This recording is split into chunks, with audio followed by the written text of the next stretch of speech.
This channel does not promote any violent, harmful, or illegal activities. All content provided by this channel is meant for an educational purpose only. রনিবার বিস্তারিত খবরে নজর রাখা যাক। আমরা জানি যে জুনিয়র চিকিৎসকদের সঙ্গে রাজ্য প্রশাসন তথা মুখ্য সচিবের গতকাল যে আলোচনা হয়েছে সেই আলোচনার পর জুনিয়র চিকিৎসকরা জানিয়েছেন যে তারা কর্মবিরতি আংশিকভাবে প্রত্যাহার করছেন।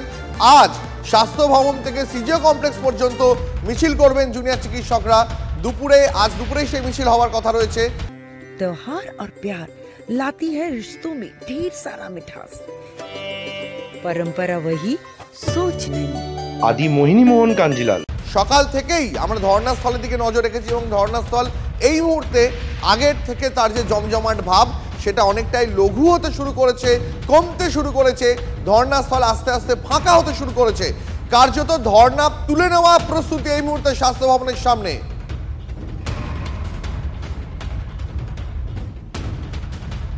এই মুহূর্তে আপনাদের জানিয়ে কি স্বাস্থ্য ভবনের সামনে ধর্ণাস্থল ধীরে ধীরে ফাঁকা হতে শুরু করেছে।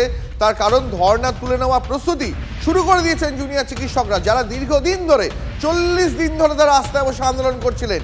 আমার সহকর্মী সোমা রয়েছেন একদম স্বাস্থ্য ভবনের সামনে ধর্ণা মঞ্চ থেকে।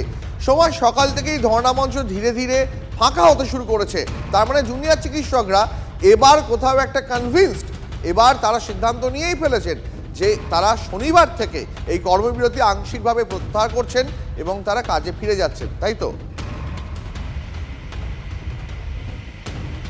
একেবারেই তাই। দেখো, জুনিয়র ডক্টরদের তরফ থেকে জানানো হয়েছে যে আজকে তারা 3টের সময় এই স্বাস্থ্য ভবনের সামনে থেকে মিছিল করে যাবে সিজিও কমপ্লেক্সে। তারপরে তাদের যে অবস্থান কর্মসূচি চলছিল এই স্বাস্থ্য ভবনের সামনে সেটা কিন্তু তারা তুলে নিচ্ছেন। তারা কিন্তু সেটা আগেই জানিয়েছেন।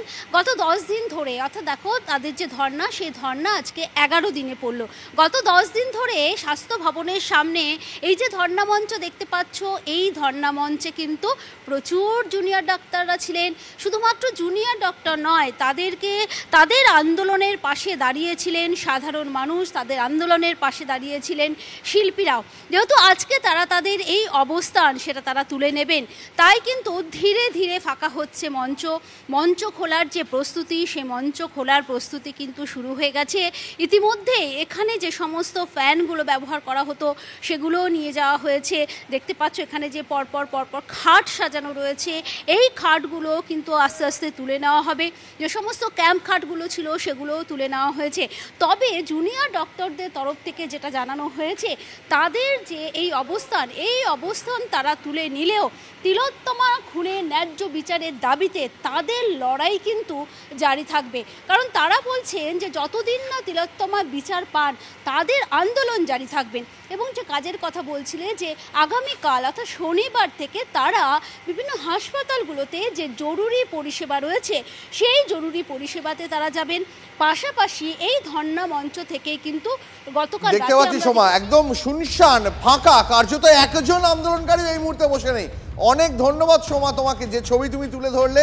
এই মুহূর্তে স্বাস্থ্য ভবনের একদম সামনের ছবি দেখছিলেন আপনারা।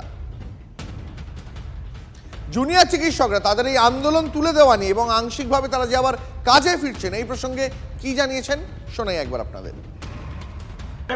এই যে সমগ্র পদক্ষেপ হয়েছে ন্যায় বিচারের দাবিতে, এবং ন্যায় বিচারের দাবিতে আমাদের লড়াই কিন্তু শেষ হয়নি। এই লড়াই সুপ্রিম কোর্টের অন্দরে যেমন চলবে, ঠিক সেই রকমই আমাদের রাজপথে আমরা যে অন্যায়ের প্রতিবাদ রেখেছিলাম সেই পথও থাকবে।